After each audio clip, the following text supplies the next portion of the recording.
Okay, so just in case I can't figure out how to merge two videos together, because I'm doing this at my house on a Rainbow High house, and I forgot a calculator. Obviously, I don't have one at home, and I'm using my phone to record. So regardless, I needed to ask for assistance, so I had to kind of take a break for a second. So what we're doing today is talking about arc length in relation to arc measure. So we talked all about arc measures. That is like the degrees of an arc. Okay, so this arc is 20 degrees, right? So when we talk about arc length, that is going to be the measurement of it in like centimeters. It's like circumference, right? We talk about circumference.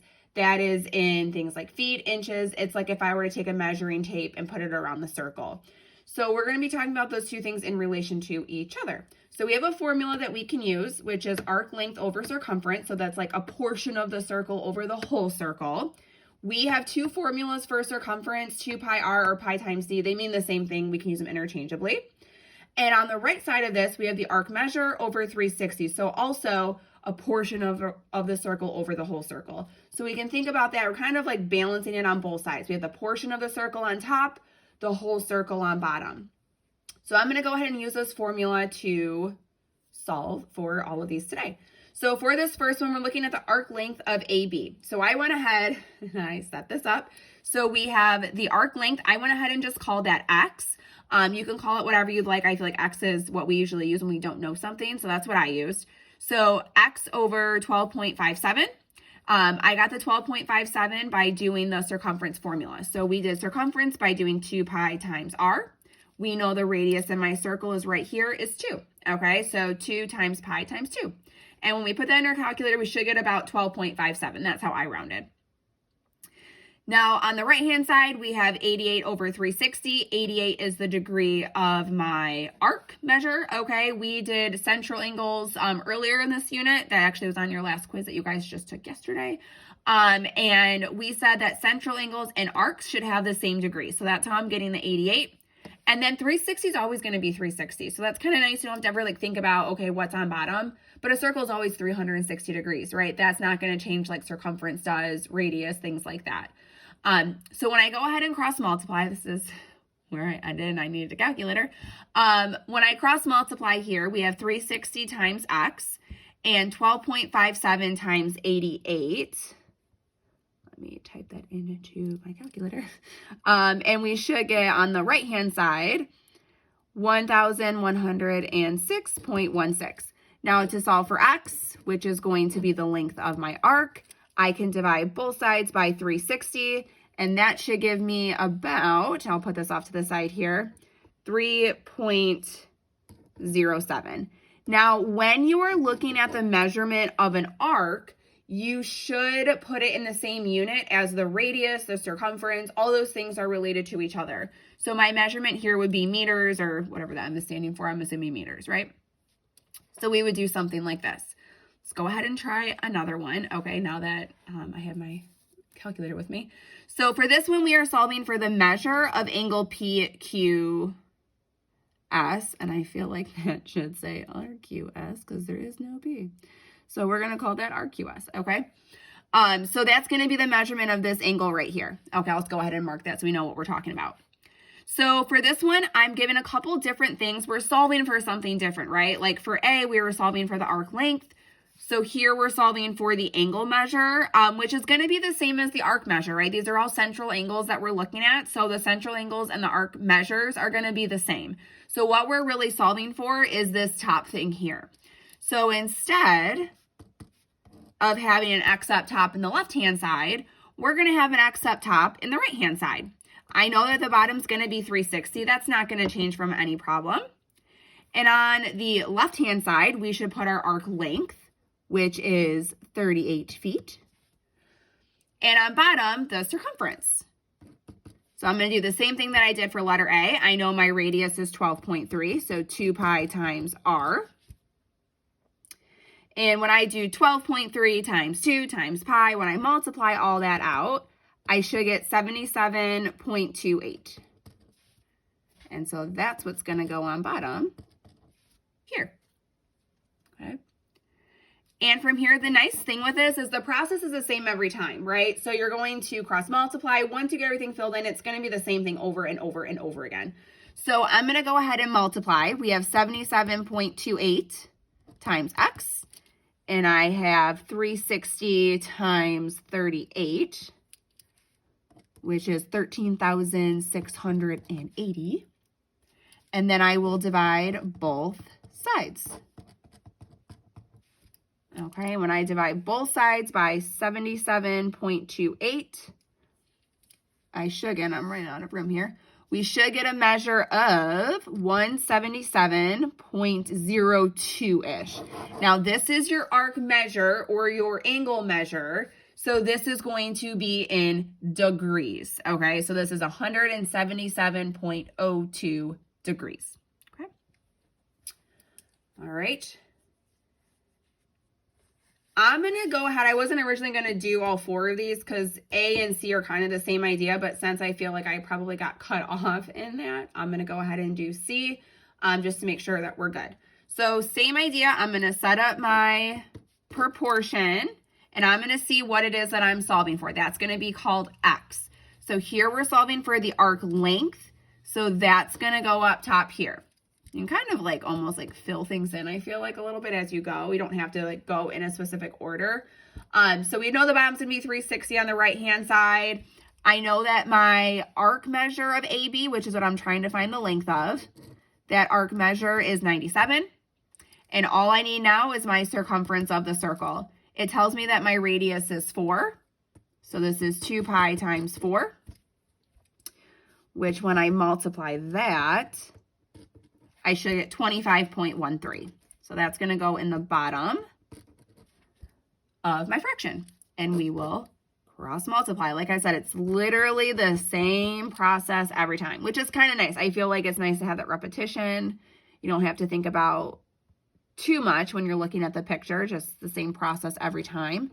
And when I multiply the 25.13 times 97, I get 2,437.61. And then I will divide both sides by 360.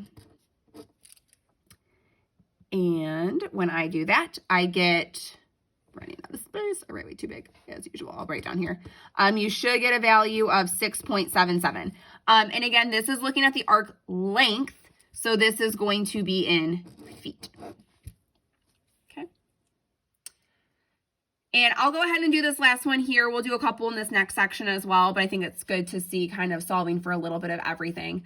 So for letter D here, we're solving for the circumference. So when I set up my proportion, circumference is going to be called X. And here you are given the length of the arc. It tells you the length of the arc is 3.44. It gives you the degree of the arc. Oh, I messed it up. Sorry. I don't have an eraser, so it's going to go like that, which is 60. And I know the bottom's going to be 360. I'll head up myself there. And then we're going to go ahead and cross multiply. So we have X times 60. And we have 3.44 times 360. A lot of 60s here. And we have 1,238.4. And I will divide both sides by 60. And again, when we're solving this, we are solving for the circumference, and you should get about 20.64. Since this is circumference, we should be writing our units as centimeters. Okay. All right, I'm just going to do 4 of these in the next section. I feel like we've used this proportion formula enough where I feel like you guys can kind of get the idea. I mean, you're really going to be asked for one of these 3 things, either the measure of an arc or an angle like we were in letter B, the length of an arc like we were in A and C, or their circumference. You're not going to be asked for anything like out of left field. So I feel like just seeing like that is probably good. So we're going to do a few in this bottom section, but a lot of it just becomes like repetitive. It's the same thing over and over, right?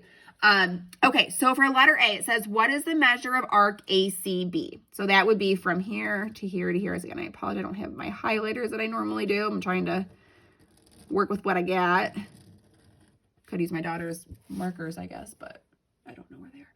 Okay, so to find that arc measure, I know that this arc measure right here from A to B is 101.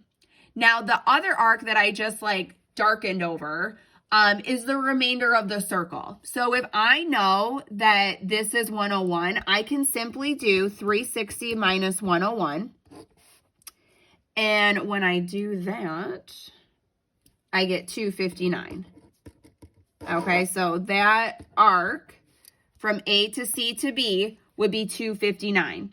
Now for letter B, and I didn't read this in the directions, but we're going to go back and read this now. It tells us here that angle ADC, so this angle here, is the same as this angle here. Now, just like we talked about in the beginning, our central angles and our arcs should be the same. So when we say that these two angles are the same, we can also then say that these two arcs are the same. So if I know together they add up to 259 and they're the same, I can simply split that in half to find out what each one is. Okay. I'm going to do two more. Definitely, yeah, we'll do one more proportion one, and then the last one's easy. Okay, so we'll do letter C, the length of ACB. We just found the arc measure of ACB in part A. Okay, so we'll be using that. So I'm going to go ahead and set up my proportion, everything that I know. Okay, so we know 360 is going to go on bottom. I know I'm trying to find the length, so that's going to be X right there. I don't know my circumference yet. We'll go ahead and find that in a minute. And I do know here that the measure of the arc that I'm trying to find the length of is 259. Now on bottom, I need to put my circumference. I don't know that yet. I'm going to go ahead and find this off to the side here. So we'll do 2 pi times r, which our radius here is 24.9. So our circumference is, if I multiply all that together, 156.45. That's going to go on bottom. Okay. And just like the other ones, we will cross multiply. I don't really have a ton of space here, but I'm going to do my best to do this. So we have 156.45 times 259. Get some big numbers here. We get 40,520.55. And when I divide both sides by 360, we're not doing this letter E, so it's okay if you kind of run into it like I did. But when you divide both sides by 360, you're still going to get something big. You end up getting about 112.56, and this is in meters. Okay. I would also just kind of, as you're doing this, make sure it's making sense. And what I mean by that is, if a length of an arc is like a portion of your circle, it should always be less than your total circumference, right? Like your total circumference is all the way around the circle, whereas the length of an arc is going to be a part of that. So if you're getting something that's like bigger, you obviously did something wrong. If you get something where like the arc doesn't look like it's most of the circle, but you get an answer that is most of the circle, maybe it is something wrong. So just kind of make sure you're checking for things like that. Now, letter D is actually pretty easy. This says, what is the length of CB? So that's just from here to here, okay? Well, if we know these two arcs are the exact same, they should be equal to each other, right? So if we know the whole thing is 112.56, we can split that in half to see what each individual one would be. And when I do that, I did not do that yet on my paper. 0.56 divided by 2. You should get 56.28. So I would always just make sure that you're checking 2 to see like which ones have I already done that can maybe like help me with the next. Like we did A and that helped us with C. We did C and that helped us with D. Like you might not need to like go back and do other stuff if you just look to see if you've already done it. Okay, so just make sure that you check for that. All right, thanks for bearing with me. Hopefully that wasn't too crazy of an experience. But these will be posted on Canvas as well. So if you feel like you need to go back and rewatch it, you definitely can. We will have 2 review days next week on Monday and Tuesday. I will be back for that. So if you have questions on those during that time, you can definitely ask me then. We'll have advisory next week before the test, all of that stuff. So you guys should be totally fine for that. Okay. All right. Have a good day, you guys.